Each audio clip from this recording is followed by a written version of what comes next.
So today we are going to learn about the third kingdom. We'll start with prayer. Who is going to pray? Nitish. Nitish, pray.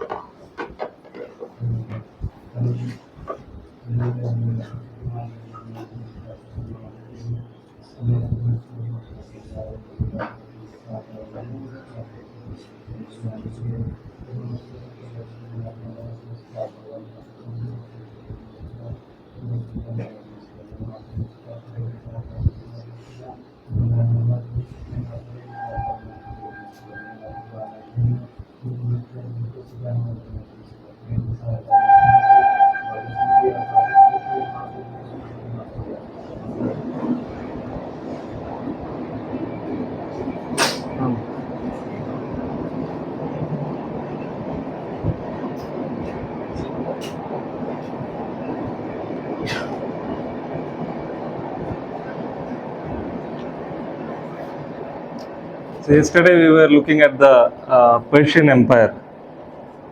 In Daniel chapter 2, the Persian Empire is symbolized by the silver arm and chest of the huge statue that Nebuchadnezzar saw in his vision. In Daniel chapter 7, this Persian Empire is represented by the bear, the animal bear. So today we are going to look at the third kingdom. Which was the first kingdom? Babylon. Second kingdom, Persian, Medo-Persian Empire. And third one is Greek Empire.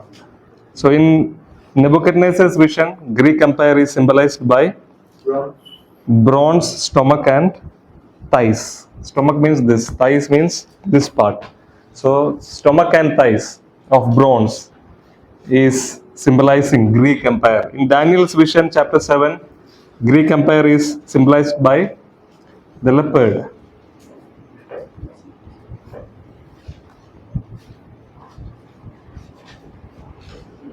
So who was the greatest king in the first empire, in Babylonian Empire? Babylonian Empire में, बाबिलोन का राज्य में सबसे बड़ा राजा कौन था? बताओ? Who? Nebuchadnezzar, yeah. He was the greatest king. And all who came after him were not much greater, not that great, not that great like Nebuchadnezzar. And in the second kingdom, Persian kingdom, who was the greatest king? Cyrus the Great. Cyrus was the greatest king, and all who came after him, they were also very good kings, but strong kings, but not great as Cyrus. Cyrus was the greatest. Coming to the third kingdom, who was the greatest? Alexander was the greatest and the strongest king who expanded this empire. पहला जो साम्राज्य जो बाबिलोन में Nebuchadnezzar था, सबसे बड़ा राजा, उसके समय में बाबिलोन जो साम्राज्य फैल गया, बहुत अलग अलग देशों को कब्जा करते हुए बाबिलोन का साम्राज्य इतना बड़ा किसके समय में हुआ? नेबुकदनेस्सर के समय में हुआ. बाकी जितने राजा उसके पीछे आया उतना बड़ा नहीं था जितना नेबुकदनेस्सर था. सेकंड किंगडम, पर्शियन किंगडम में साइरस, खुसरू राजा था, सबसे बड़ा राजा और बहुत शक्तिशाली राजा था. वो बहुत जल्दी, मतलब बहुत तेजी में आसपास के देशों को कब्जा करके बाबिलोन के हाथ से साम्राज्य को अपने वश में कर दिया. तीसरा जो एम्पायर, तीसरा राज ग्रीक या यूनानी जो राज, ग्रीका या ग्रीक लोगों का दूसरा या हिंदी नाम है यूनानी, और इंग्लिश में एक और शब्द है ग्रीक लोग के लिए, हेलेने करके एक शब्द है ग्रीक लोगों के लिए. हेलेने, हेलेनिज्म, ये सब ग्रीक लोग, ग्रीक कल्चर को दिखाते हैं. ग्रीक किंगडम का अनदर दूसरा एक नाम है Hellenistic kingdom. Hellenistic kingdom, Hellenistic kingdom is the another name for Greek kingdom. So this is the third kingdom. So coming to the vision, can we read chapter 2 verse 32 and 39?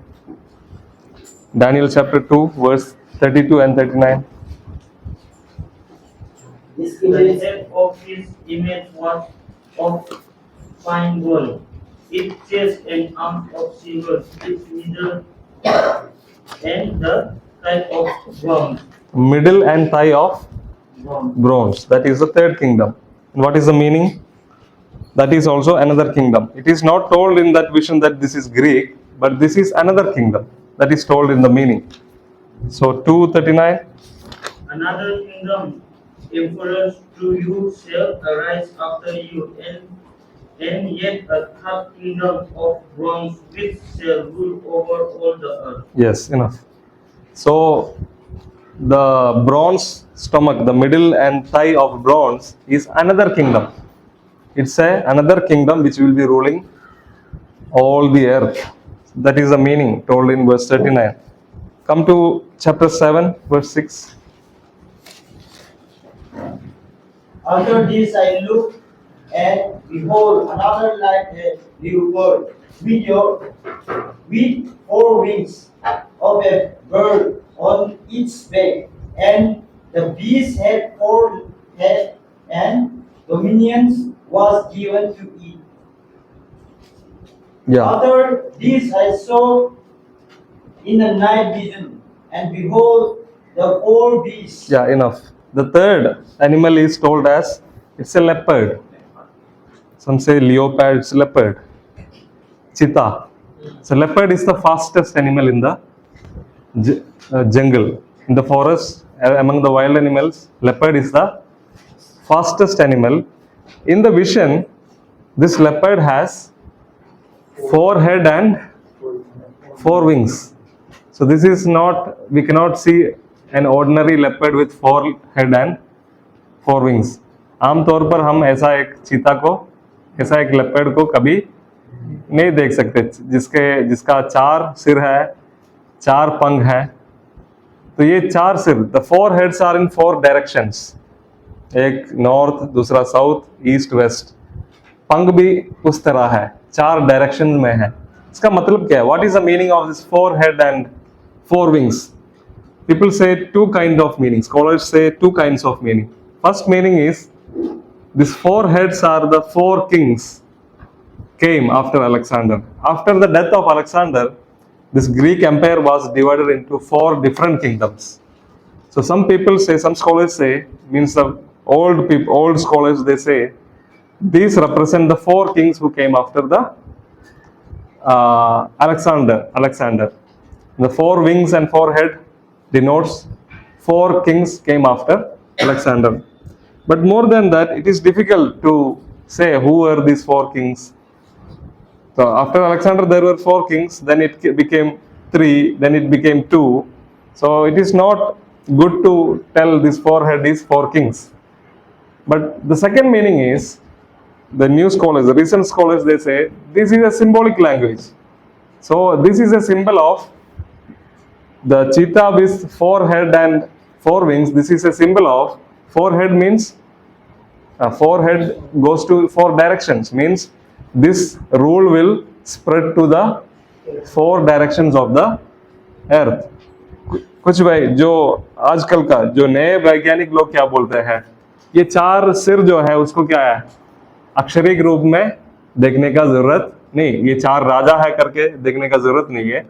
इसका मतलब इतना ही है, ये जो राज, जो तीसरा जो किंगडम, साम्राज्य, दुनिया के चारों दिशा में फैलेंगे, क्योंकि ये 4 सिर 4 दिशा की ओर है, north, south, east, west. So these heads are directed to the 4 sides, 4 corners of the earth. So that just means the rule of this animal, the rule of this kingdom will spread to the 4 directions of the earth. And what are these 4 wings? Cheetah is already an animal which runs in a great speed, and when it gets wings, the speed will increase the height. It can fly. That means this empire will spread in a very fast way. This empire will be conquering the entire earth in a very fast way. It can run very fast, and it has 4 wings.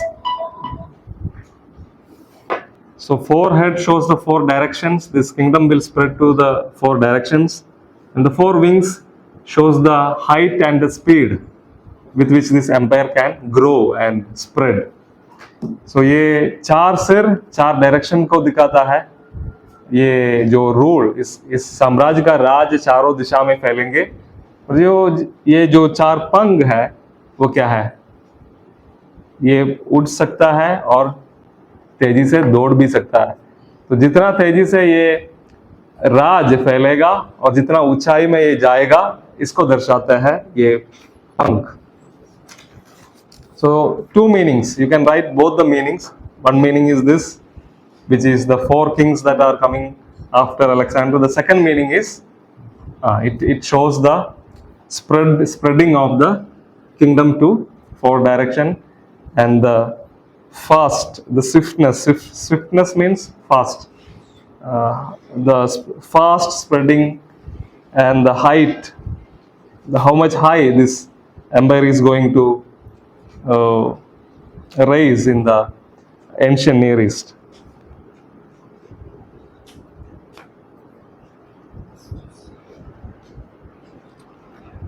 When we come to the notes, before notes I will just show you a map of Greek Empire. So this is the picture of Greek Empire during Alexander's period. So what you see in this orange color, orange or brown color, this is the area of Greek Empire. Okay. So what are the main places in Greek Empire? You have to note this. Babylon is one of the main place. Egypt is one of the main place. Macedonia is one of the main place. Thrace is one of the main place. So these are the main places you have to note, because all these places will come in our notes. Syria is one main place. Judah comes here, the Palestine. So we will be looking at all these places. So this is the full area where Alexander was ruling. I hope everyone understood. So we'll come to the notes.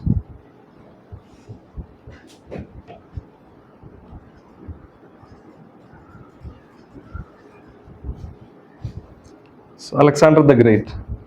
Since the ancient times means पुराने समय से लेकर, since the ancient times, the Greek people were divided into different small city-states. Greek people were divided into different small city-states means, जैसे हम इधर देखते हैं जो मैप में देखा, when we look at the map, this is just one empire, right? Alexander was the ruler of all this place from 4th century. But before that, what was the state of this? There were small kingdoms. This was not one. There were a lot of different kingdoms. Macedonia was another kingdom. Pontus was another.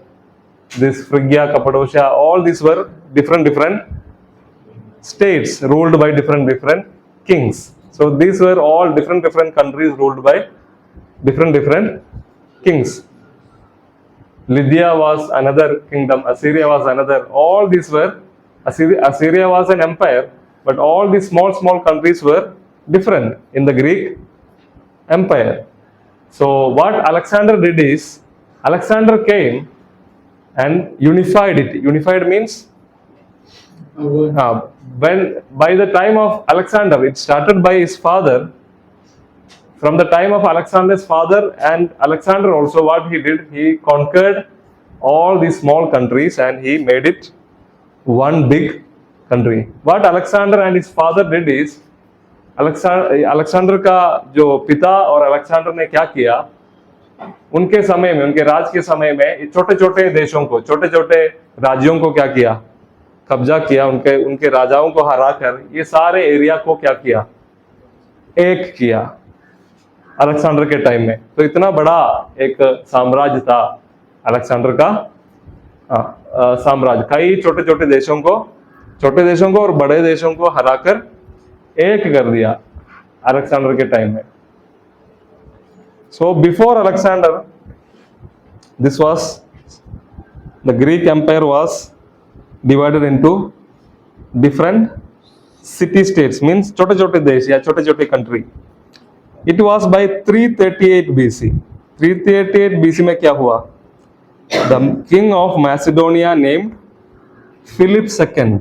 Philip, who is Philip II? Philip II was the father of Alexander.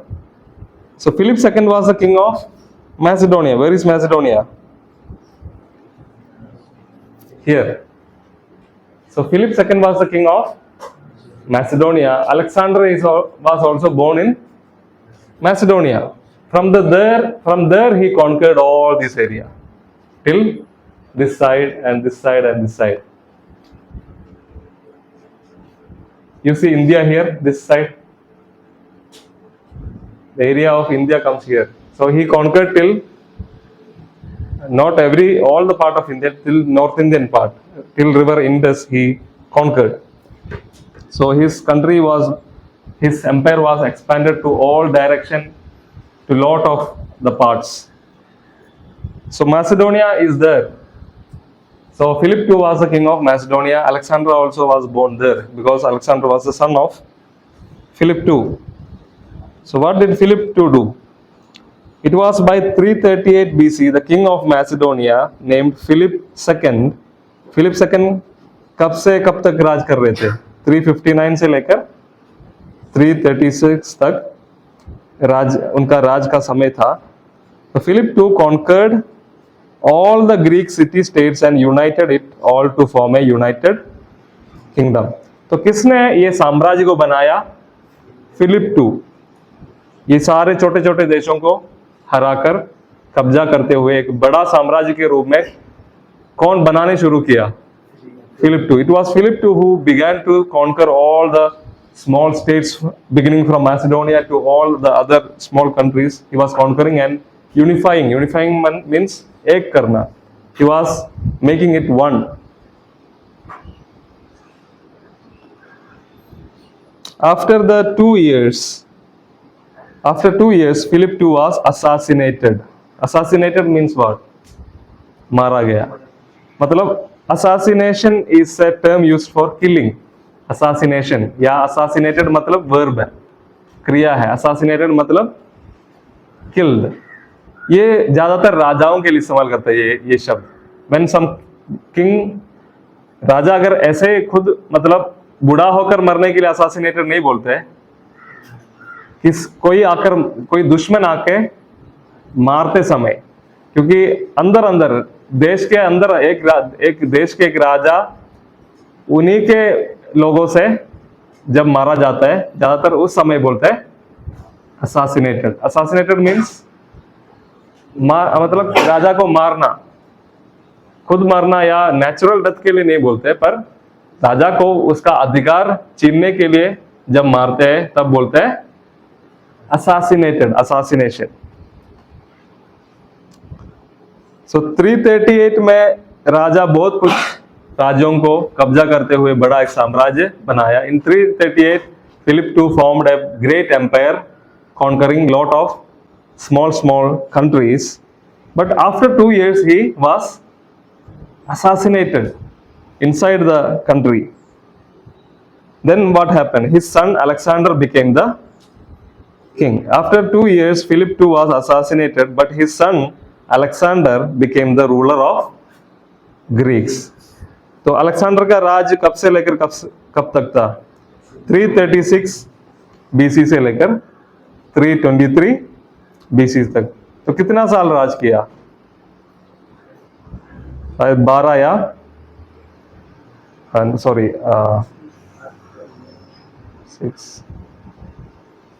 18 नहीं, पीछे की ओर आ रहे हैं ना? नहीं, 36 से पीछे की ओर आना है, मतलब 6 साल. हाँ, 6 plus 7 13, सही है. So 13 years he was ruled. Confuse नहीं होना, पीछे की ओर गिनना है. तो 13 साल किसने राज किया? अलेक्जेंडर ने राज किया. उतना समय के अंदर बहुत कुछ राज्यों को वो कब्जा किया, वो जब 32 साल का था मर गया, तब का राजा कब बना होगा?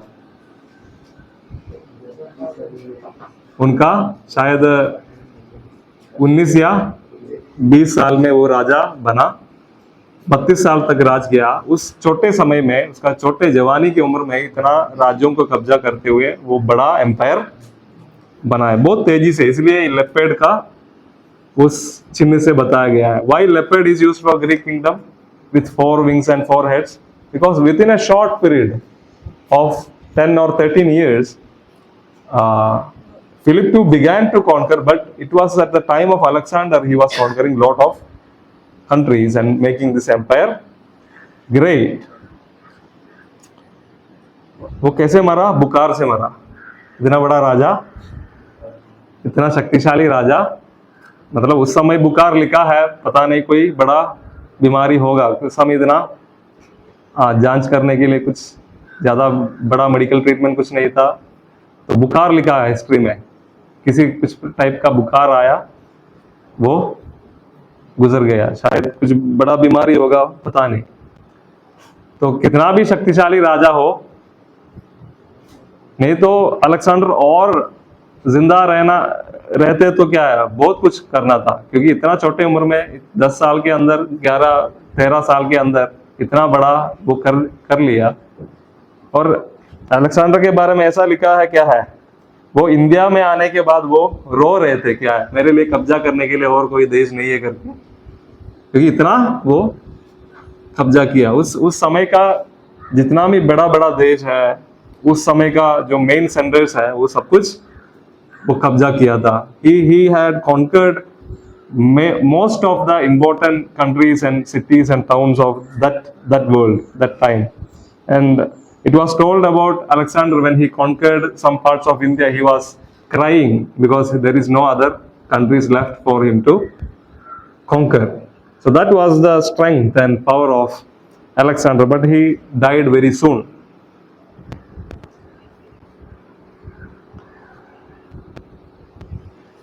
But his son Alexander became the ruler of the Greeks. Within a period of less than 10 years, he had destroyed the Persian Empire and created the Greek Empire, covering a large part of the ancient West Asia. 10 साल के अंदर क्या वो किया?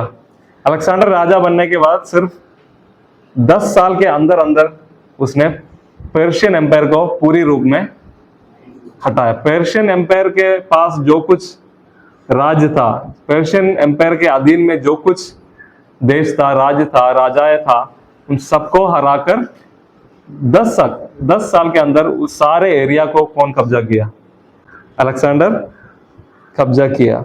With in a period of less than 10 years, 10 साल भी नहीं लगा, 10 साल के अंदर with in a period of less than 10 years he had destroyed the Persian empire and created the Greek empire.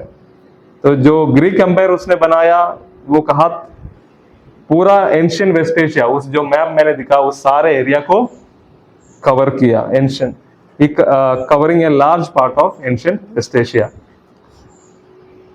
So he conquered all what I showed in that map. This is the ancient West Asia. So almost all the parts of ancient West Asia was covered by Alexander. All the blue color is सी, समुद्र है, जो भी blue colour का है वो सारा क्या है? तो उस एरिया का ज्यादातर देशों को अलेक्जेंडर कब्जा किया था।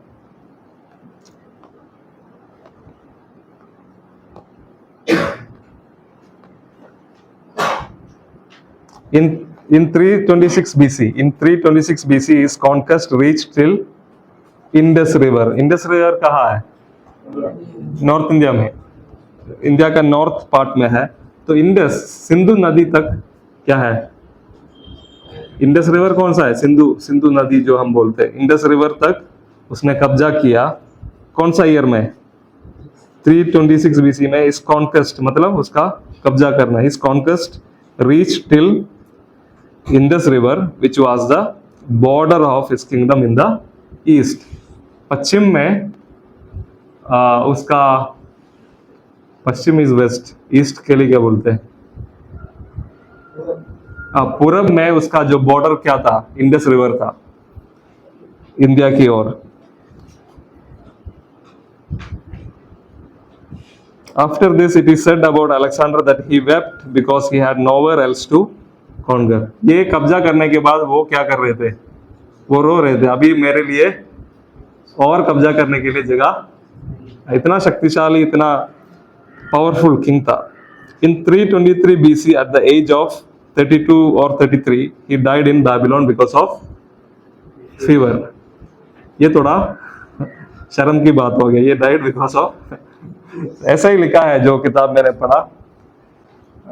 तो इतना देशों को कब्जा किया, पर एक छोटा बीमारी से, पता नहीं छोटा या था बड़ा बड़ा था, बीमार बुखार करके लिखा है, छोटे उम्र में वो गुजर गया। अभी अलेक्जेंडर के बाद क्या हुआ? द डिवाइडेड किंगडम मीन्स ये साम्राज्य को अलग अलग भागों में बांटा गया। अलेक्जेंडर के बारे में ये बता रहा है, अलेक्जेंडर को संतान नहीं था, बच्चे, अपना बच्चा नहीं था। तो अलेक्जेंडर के बाद ये वो जवान भी था, फिर बच्चे भी नहीं था। कई सारे पत्नी थे पर बच्चे नहीं था। So there was no successor. Successor means एक राजा के बाद दूसरा राजा जो आता है उसको बोलते हैं successor.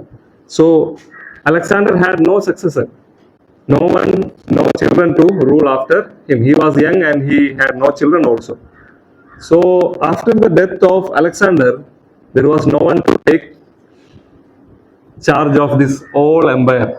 So what happened? There were different commanders of his army. Alexander had a big army. Alexander के पास बहुत बड़ा एक सेना था। उस सेना को अलग अलग डिवीजन में बांटा था, अलग अलग ग्रुप्स में बांटा था। एक एक ग्रुप्स को अलग अलग कमांडर्स था, लीडर्स था। Okay, so Alexander's army was divided. It was a big army and it was divided into many divisions, and each division, each group of armies had a command in general, a leader, a commander. So what happened after the death of Alexander? These commanders started fighting each other to get the power of different areas. Alexander का मरने के बाद ये जो commanders है, जो इनका आर्मीज का अलग अलग डिवीजन का कमांडर्स जो है, वो आपस में लड़ने लगा ये राज को। हाँ, एक एक जगह में जो आर्मीज है वो उस जगह का कब्जा लेने के लिए आपस में लड़ने लगा। तो ऐसा हुआ। So after the death of Alexander the Great, the generals in command of his army divisions were fighting among themselves to gain control or power over main areas of empire. So Alexander के मरने के बाद उसका जो army का जो commanders, अलग अलग आर्मी डिविजन्स का कमांडर्स आपस में लड़ने लगा। अलग अलग जगहों का जो मेन जो एरियाज है एम्पायर का, उन एरियाओं को कब्जा करने के लिए ये कमांडर्स के बीच में लड़ाई शुरू हो गया। अभी ग्रीक एम्पायर का उस समय का, अलेक्जेंडर के मरने के बाद ग्रीक एम्पायर का मेन प्लेसेस कौन सा था? 5 मेन जगह थे। कौन सा है? Macedonia, Thrace, Asia Minor with Phoenicia, means Asia Minor उस एरिया और फोनिशिया भी, और इजिप्ट विथ पैलेस्टीन, इजिप्ट के साथ पैलेस्टीन, मतलब पैलेस्टीन में क्या क्या आता है? जेरूसलम, जूडा सब पैलेस्टीन के अंदर आता है, और Babylon. These were the 5 main areas in the empire. ये मेन एरियाज को कब्जा करने के लिए आर्मी ऑफिसर्स या आर्मी कमांडर्स के बीच में क्या हो गया? लड़ाई हो गया। और बाद में किस किस को कौन सा जगह मिला वो भी हम देखेंगे। पहला ये 5 एरियाज को हम मैप में देखेंगे। पहला क्या है? मैसिडोनिया कहाँ है? मैसिडोनिया इधर है। उसके बाद एक मेन सेंटर था, थ्रेस एक मेन सेंटर था, बाबिलोन नहीं, ये एरिया एशिया माइनर कौन सा है? ये पूरा एरिया को क्या बोलते हैं? एशिया माइनर को एशिया माइनर बोलते हैं। इसके साथ साथ आता है फोनिशिया भी। फोनिशिया का नाम इधर नहीं लिखा है शायद, तो फोइनेशिया भी इसके अंदर अंदर आता है। तो पूरा एशिया माइनर फोइनेशिया के साथ किसके साथ है? ये एक मेन सेंटर है। दूसरा बाबिलोन एक मेन सेंटर था। इजिप्ट दूसरा एक मेन सेंटर था। उसके साथ क्या भी जुड़ा है? पैलेस्टीन, इस एरिया भी इजिप्ट के साथ जुड़ा था। ये था 5 मेन सेंटर्स, एक तो मैसिडोनिया, दूसरा थ्रेस, तीसरा एशिया माइनर ये पूरा एरिया, चौथा इजिप्ट, पैलेस्टीन के साथ जो इजिप्ट इस एरिया, और बाबिलोन। ये था इस पूरा साम्राज्य का मेन जगह। जो लोग ये मेन जगह कब्जा करते हैं उसको आसपास के देशों को भी ऊपर भी कब्जा मिलता है। इसलिए ये 5 मेन सेंटर्स को कब्जा करने के लिए जो कमांडर्स क्या कर रहे थे? आपस में लड़ रहे। संजय को नींद आ रहे?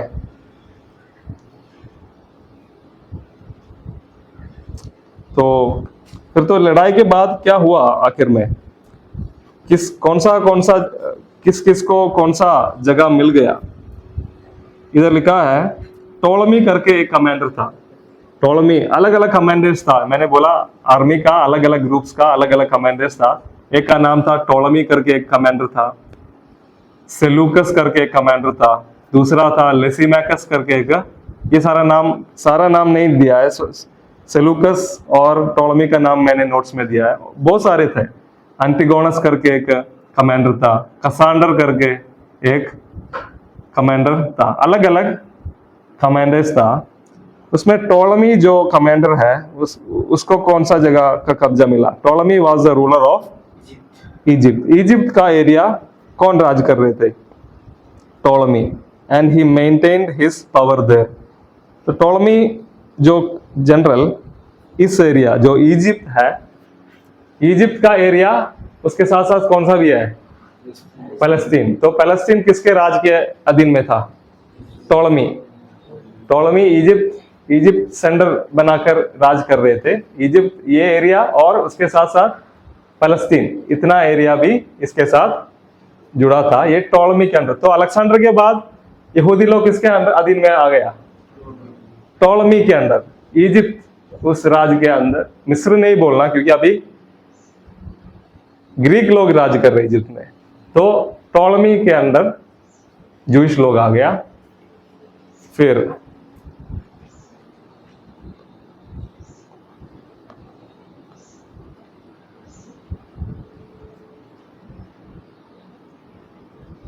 Ptolemy was the ruler of Egypt and he maintained his power there. In 281 BC, 281 BC में सेलूकस करके दूसरा एक कमांडर था। उसने क्या किया? वो कहाँ का रूलर था? सेलूकस बाबिलोन का रूलर था। बाबिलोन के ऊपर कब्जा करके वहां राज कर रहे थे। सेलूकस 281 BC में क्या किया? बाबिलोन का राजा वो था। उसके अलावा बाकी तीनों जगहों को भी कौन कब्जा किया? सेलूकस। बाकी 3 जगह कौन सा है? मैसिडोनिया, थ्रेस और एशिया माइनर। टोलमी कहाँ राज कर रहे हैं? इजिप्ट में। सेलूकस बाबिलोन में। बाकी 3 रह गया था। वो तीनों जो जगह अलग अलग जनरल्स के हाथ में था। पर सेलूसिड ने क्या किया? सेलूकस ने क्या किया?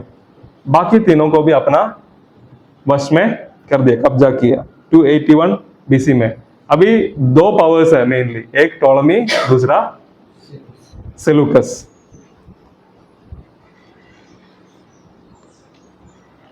तो इधर टोलमी है, यहूदी लोग उनके अधीन में है। सेलूकस करके जो कमांडर इधर का राजा था, 281 BC में क्या किया इसने? ये सारे बाबिलोन इस एरिया ऑलरेडी उनके हाथ में था। इधर की ओर भी उसका राज्य बढ़ाया। एशिया माइनर भी पकड़ लिया, थ्रेस और मैसिडोनिया भी किसके अधीन में कर दिया? सेलूकस के अधीन में कर दिया। मैसिडोनिया तो बाकी 3 देशों को भी, बाकी 3 एरिया को भी सेलूकस अपने अधीन में। Any doubt? Map it is clear, right? Ptolemy ruled in Egypt along with Jewish people. Jewish people were under the rule of Ptolemy. Seleucus was ruling in Babylon. Afterwards, he conquered these area also, Asia Minor, Thrace and Macedonian area also he conquered.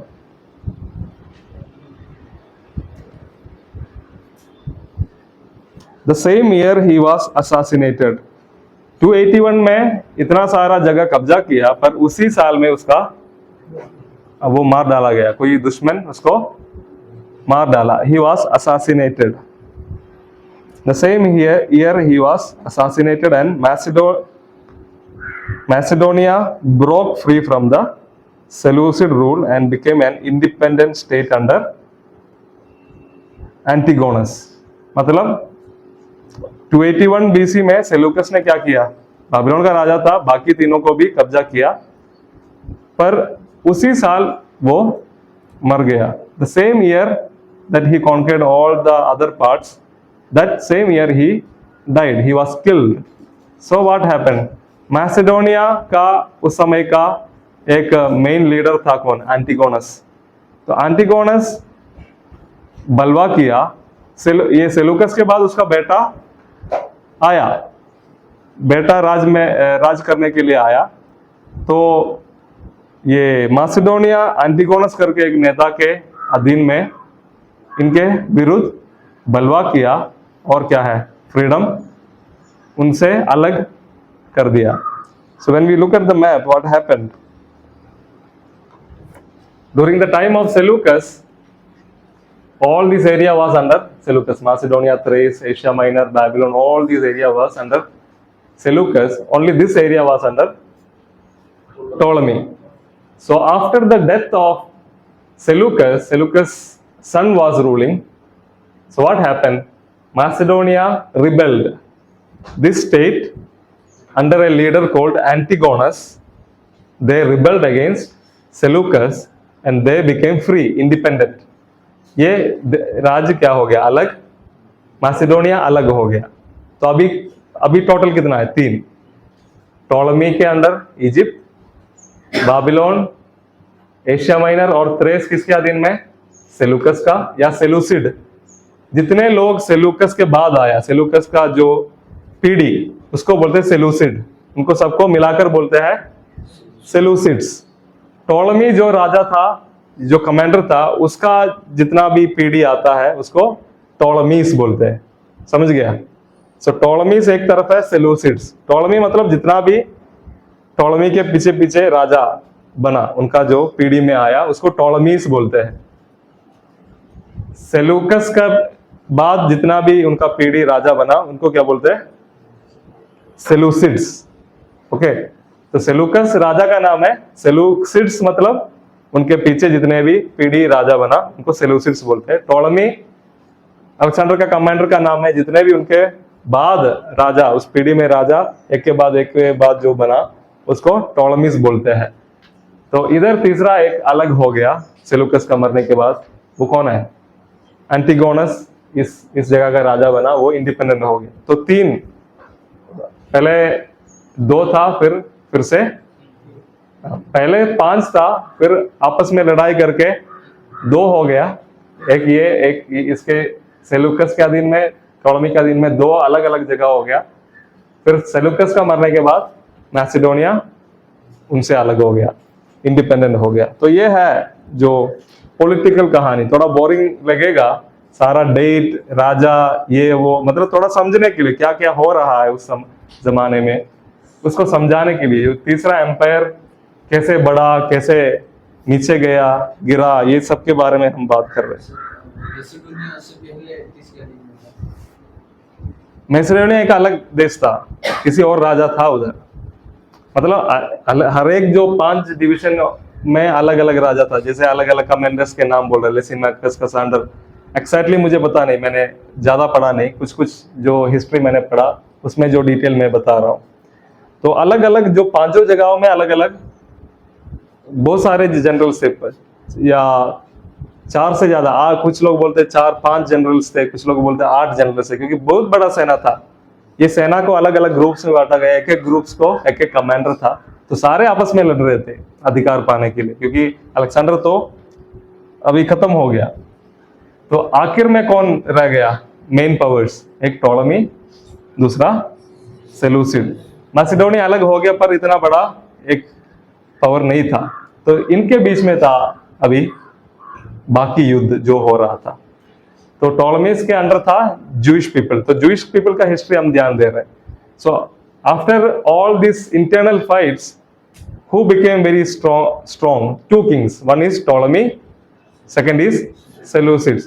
And the rest of the history is between these two people, Ptolemies and Seleucids. So Jewish people were under Seleucids at first. Afterwards, what happened? In 198 BC, Seleucids came and captured Palestine, and Jews became under Seleucids. So that is the story that we are going to see.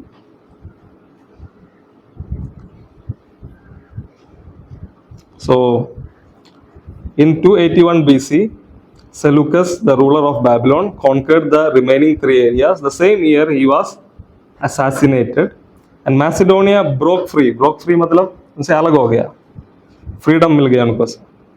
Broke free from the Seleucid rule and became an independent state under Antigonus. Antigonus करके एक व्यक्ति के अधीन में वो independent एक स्वतंत्र देश या एक स्टेट बन गया. फाइनली देयर वर, इन सारे बातों के बाद अभी कितना रह गया, कितना डिविजन्स रह गया? 3. एक है मैसेडोनिया रूल्ड बाय एंटिगोनस, दूसरा Egypt ruled by Ptolemy, and तीसरा रेस्ट ऑफ द एम्पायर. बाकी जितना भी जगह है वो किसके अधीन में था? सेलूसिड्स. सेलूसिड्स मतलब सेलूकस के बाद जितना भी पीढ़ी आया राजा का, उन सबको क्या बोलते हैं? सबका अलग अलग नाम था, पर कुल मिलाकर क्या बोलते हैं? सेलूसिड्स. टॉलमी के बाद जितना भी राजा आया सबका अलग अलग नाम था, पर टॉलमीस बोलते हैं. So this was the division after all this fights. The next heading, Jews under Ptolemies. मैंने बोला सबसे पहले ज्यूस किसके अधीन में था? टॉलमीस के अधीन में. This is Judah. This is Judah. Jerusalem is here. So Ptolemies were ruling this area. So they were ruling Palestine also. This area also were ruled by Ptolemies. And what happened? In 198,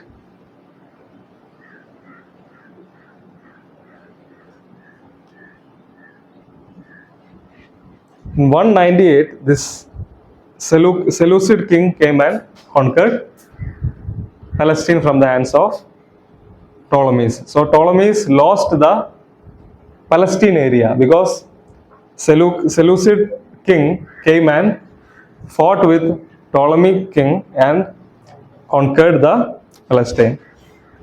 So Seleucid राजा आकर Ptolemies के हाथों से Palestine को क्या किया? कब्जा किया 198 BC में. So we'll read that notes. The third heading, Jews under Ptolemies. जब टॉलमीज के अधीन में था यहूदी लोगों का हालत क्या था? पहले टॉलमीज का अधीन में था. After the death of Alexander, Jews were under the rule of टॉलमीज.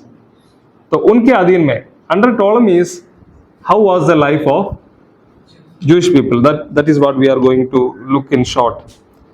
Jews had a peaceful life under the 120 years rule of Ptolemies. टॉलमीज कितने साल राज किया यहूदी लोगों के ऊपर? लगभग 120 साल उनके ऊपर राज किया. जब यहूदी लोग टॉलमी राजाओं के अधीन में था, तब क्या था? उन लोग बहुत शांति से रहे थे. कोई युद्ध नहीं था, उनको कोई किसी भी तरीके से तंग नहीं करते थे. ज्यादातर क्या था? बहुत शांति से उन लोग टॉलमी राजाओं के अधीन में रह रहे थे. उसका टाइम भी मैंने दिया है, अबाउट 320 to 198 BC. इतना साल टॉलमीज के अधीन में था जूइश पीपल, पर बहुत शांति से रहते थे. तो टॉलमीज के अधीन में, when they were under Ptolemies, how was their government system? The high priest was the chief authority in both political and spiritual matters. When they were under Ptolemies, who was the leader? Who was the main authority, the chief authority among Jews? High priest. महायाजक क्या कर रहे थे? Rule कर रहे थे। Rule मतलब राजा के तरह नहीं, महायाजक था सबसे बड़ा लीडर या अथॉरिटी। राजा एक तरह का राजा भी बोल सकता है। तो उनके आत्मिक बातों में और राजनीतिक बातों में कौन राज कर रहे थे, कौन उसको अगुवाई दे रहे थे? High priest. तो हाई प्रीस्ट जो टोलमी राजा के अधीन में है, और हाई प्रीस्ट टोलमी के लिए कहाँ राज कर रहा है? यहूदियों को ऊपर शासन करते हैं आत्मिक बातों में और राजनीति, हर एक बातों में महायाजक को है अधिकार। पर जो कुछ बात उधर हो रहा है, किसको जवाब देना है? टोलमी जो राजा, जो भी राजा उस समय का है, टोलमी राजा, उसको जवाब कौन देना है? ये नहीं महायाजक सब कुछ है, जो कुछ हो रहा है जवाबदारी किससे? टोलमी, उस समय का टोलमी राजा जो भी था उसके साथ अकाउंटेबल होना है, जवाब देना है, उसको लेकर देना पड़ता है। पर बहुत शांति से उस समय बीत गया। The high priest was the chief authority. Chief authority मतलब मेन, जो मुख्य अधिकार किसके पास था? चीफ हाई प्रीस्ट के पास। Chief authority in both political and spiritual matters. राजनीतिक और आत्मिक बातों में महायाजक था उनका authority, but was responsible to the Ptolemies. Responsible to Ptolemies मतलब महायाजक हर एक बातों में किसका लेगा देना है, किसके साथ जवाब किसको जवाब देना है? टोलमी, जो उस समय का जो टोलमी राजा, उनको जवाब देना है। During this period the Jewish community grew strong in Alexandria of Egypt. Egypt में अलेक्जेंड्रिया करके एक जगह है, there is a place called Alexandria in Egypt. उस जगह में, वो एक बहुत अच्छा शहर था, that was a very good city. There this Jewish community grew very strong. उस जगह का, अलेक्जेंड्रिया का जो जूइश लोग बहुत उन लोग बढ़ोतरी पाया और बहुत मजबूत भी एक कम्युनिटी के रूप में उन लोग क्या बहुत स्ट्रॉन्ग हो गया। And after that, what happened? During this period, the Jewish community grew strong in Alexandria of Egypt, and they began to adopt Greek ideas and culture. Means the Jewish community in Alexandria, they slowly began to adopt the Greek culture and ideas. Jewish people, they have their own culture, they have their own ideas, they have the scriptures, but slowly they moved from their own culture and heritage, and they started adopting Greek culture and idea. यहूदी लोग, उनके लिए अपना एक संस्कृति है, अपना नियम है, अपना परमेश्वर है, स्क्रिप्चर्स है, पर धीरे धीरे जो हिब्रू कल्चर, इब्रानी जो संस्कृति से उन लोग धीरे धीरे दूर होकर ग्रीक, जो यूनानी संस्कृति और क्या है सोच विचार को अपनाने लगा। ये एक बड़ा चेंज अलेक्जेंड्रिया का जो यहूदी लोग या टोलमी के अंदर जो अलेक्जेंड्रिया में जो यहूदी लोग रहते उनके जीवन में हुआ। By the time Greek became the mother tongue of Jews there and people forgot Hebrew, तो ऐसे क्या हो गया? अंत में आखिर में क्या हो गया? उधर के जो अलेक्जेंड्रिया, उस इलाका के जो यहूदी लोग धीरे धीरे अपना मातृभाषा भूल गया। जब बाबिलोनी लोग आया था, इन लोग हिब्रू भूलकर कौन सा भाषा में आया? मैं पढ़ाया नहीं था, अरामिया, अरामिक लैंग्वेज। बाबिलोनियंस अरामिक लैंग्वेज बात कर रहे थे, तो धीरे धीरे हिब्रू से इन लोग किस में आ गया? अरामिक लैंग्वेज सीखने लगा। तो बाबिलोन के इलाका में जितने यहूदी लोग हैं उन लोग अरामिक बोलते हैं, पर अलेक्जेंड्रिया में जितने लोग हैं उन लोग ग्रीक सीखा। अपना जो मातृभाषा हिब्रू भूल गया और ग्रीक सीखा। तब क्या प्रॉब्लम क्या आ गया? So the Jews in Alexandria, they forgot Hebrew and their mother tongue became Greek became their mother tongue. So what is the problem? Only these religious leaders, the people who read, the high priests, the scribes, all those people only knew Hebrew because they were teaching the scriptures and preaching the scriptures. So that's why those people, religious leaders, the high class people, those who are educated people only know Hebrew, but common people did not know Hebrew. They only knew Greek after these many years. So what was the problem then? So they cannot read Hebrew Bible. Most of the people, because the scriptures, the Old Testament is written in Hebrew, so the common people were not able to read. In Alexandria, the common Jewish people were not able to read Hebrew Bible. So what they did, after all these things, there were 70 scholars. The story is told that the people, the authority, they authorized 70 people, 70 Jewish rabbis or scholars. Under them, the Hebrew Bible was translated into Greek. That is one of the main translation that early Christians in the New Testament used, Greek translation of Hebrew Bible. So for the common people to read, Hebrew Bible was translated to Greek. So the name of that Greek translation is Septuagint. What is the name? Septuagint. Septuagint means 70. Septuagint का मतलब क्या है? 70 मतलब 70, कुछ लोग बोलते हैं 70 scholars या 72, इतना जो वैज्ञानिक लोग बैठकर ये ट्रांसलेट किया था, इसलिए उसको क्या बोलते हैं? सेप्टुएजिंट, जो ग्रीक में 70 के लिए सेप्टुएजिंट बोलता है. So by the time Greek became the mother tongue of the Jews there and the people forgot Hebrew, it is in this context, इस संदर्भ में, the Greek translation of Hebrew Bible named Septuagint. LXX means L, Roman letters में L को क्या बोलते हैं? L 50 को 50 है L, X क्या है? 10, तो 2 10 20, तो 50 प्लस 20 70, 70 के लिए ऐसे लिखता है सेप्टुएजिंट. जो हिब्रू का ग्रीक ट्रांसलेशन के लिए ऐसे लिखते हैं LXX. LXX नहीं है, ये रोमन लेटर है, रोमन नंबर है. In Roman numerals 70 is written in this manner. L means L is the number for 50. This X is 10. So 50 plus 10 plus 10, that is 70. 70 scholars, 70 scholars together translated. They together worked and translated Hebrew into Greek. So that translation is called Septuagint. Septuagint is written in this way. English it is like this, Septuagint. So they added other books also to the scriptures.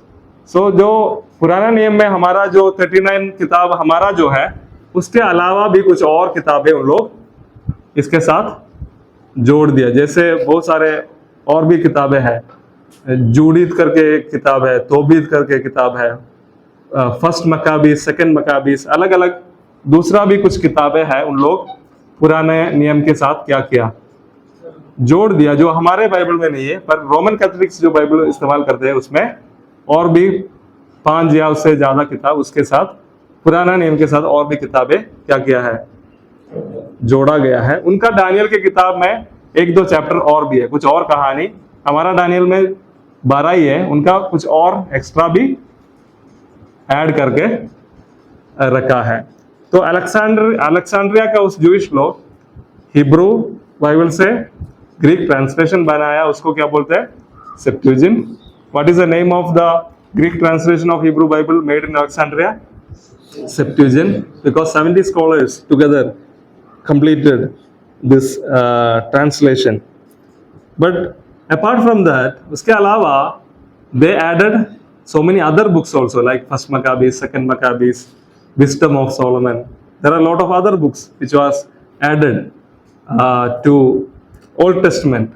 So those books are called, the additional books are called Apocrypha. What is the name of all the additional books? Apocrypha. So the history of intertestamental period. What is the intertestamental period? The history between Malachi and Matthew.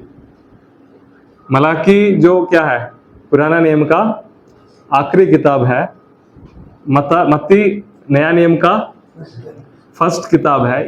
इसके बीच में क्या हो रहा था वो कहाँ से हमको पता चलता है? अपोक्रिफा किताबों से. So what the history of the intertestamental means दोनों टेस्टामेंट का बीच का टाइम को बोलते हैं. जब ओल्ड टेस्टामेंट और न्यू टेस्टामेंट का बीच का समय के लिए बोलते हैं इंटरटेस्टामेंटल पीरियड. उस समय का इतिहास बाइबल में नहीं है. We don't have the history of this intertestamental period, the period between Old Testament and New Testament in the Bible. So from where we will get the stories and histories of the intertestamental period? It is from the Apocrypha books which were written in the intertestamental period, but that was not the part of our Bible. That is extra books added to Bible. So they added other books also to the scriptures, which we call as apocrypha, which was not accepted by Palestinians. अभी इधर problem है, Alexandria में जो यहूदी लोग हैं उन लोग कुछ और किताबें इसके साथ जोड़ दिया, पर फलस्तीन के जो ओरिजिनल जो अपना देश में जो रहते हैं ना जूस, फलस्तीन के अंदर जो यहूदी लोग हैं जो हिब्रू बोलते हैं, फलस्तीन के अंदर जो यहूदी लोग हिब्रू और अरामिक बोलते हैं, तो उन लोग ये जो जोड़ा गया किताबों को एक्सेप्ट नहीं करते. The additional books that were added by the Alexandrian Jews were not accepted by the Palestinian Jews. So हमारा the Old Testament that we have, the 39 books, is accepted by Palestinian Jews, but the Bible with Roman Catholics, the additional books that they have, that is from Alexandrian canon. We have Palestinian canon. The Palestinian accepted 39 books. Roman Catholics carry the other, I think 70 or 72 books they have. So sorry, 39 plus 5 or 6. Maybe they have 45 or 46 books in their Old Testament, which is accepted by Alexandrian Jews. So they carry that tradition, we carry the Palestinian tradition. So these people have arguments, they don't agree with each other. This Alexandrian Jews and Palestinian Jews. तो इनके बीच में इसके अलावा भी बहुत सारे fight हैं. जो फलस्तीनिया के जूस बोलते हैं हम है ओरिजिनल जूस, क्योंकि हम फलस्तीन में रहते हैं. जो परमेश्वर ने अब्राहम को जो दिया, जो वायदे के रूप में दिया, उसी देश में हम रहते हैं. हम हिब्रू बोलते हैं या अरामिक बोलते हैं. अलेक्जेंड्रियन जूस के बारे में उन लोग बोलते हैं तुम लोग अलेक्जेंड्रिया में क्या है, ग्रीक संस्कृति के साथ क्या हुआ, मिला जुला, जो प्यूरिटी है, जो पवित्रता है, यहूदी लोगों के उस पवित्रता को क्या दिया, खो दिया करके आपस में दोष लगाता है. तो आपस में बनता नहीं. अलेक्जेंड्रिया बाहर के सिर्फ अलेक्जेंड्रिया का नहीं, फलस्तीन के बाहर जितने भी जूइश कम्युनिटी है उनको क्या है, थोड़ा नीचे नजर से देखते हैं. कौन?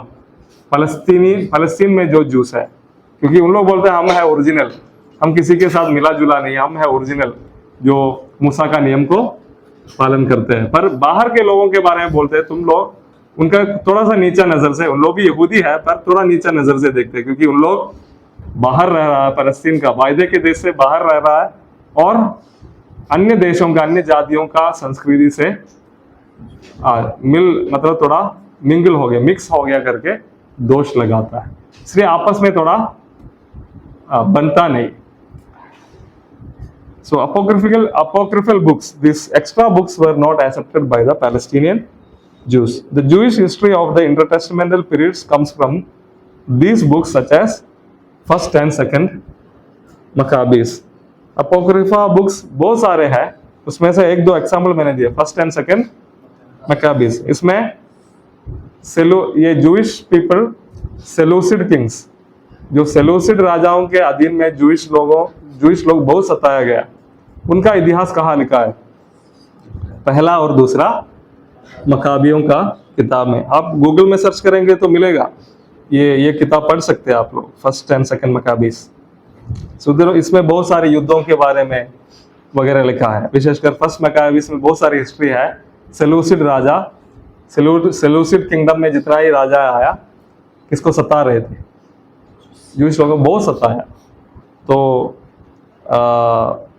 तो उस सारे कहानी 1st Maccabees में लिखा है. 2nd Maccabees में बहुत सारे कहानियाँ आता है, विशंस वगैरह, बहुत अजीब कहानी लिखा गया है 2nd Maccabees में. So this is the story of Jewish people under Ptolemies. अभी वी विल दोपहर को आप लोग इधर होंगे, 3 बजे से 4 बजे तक क्लास ले सकते हैं, 3 to 4. तो खाने के बाद इधर ही बैठना. हॉस्टल में अगर कुछ ज़रूरत है तो किताब वगैरह लेना तो ही जाना.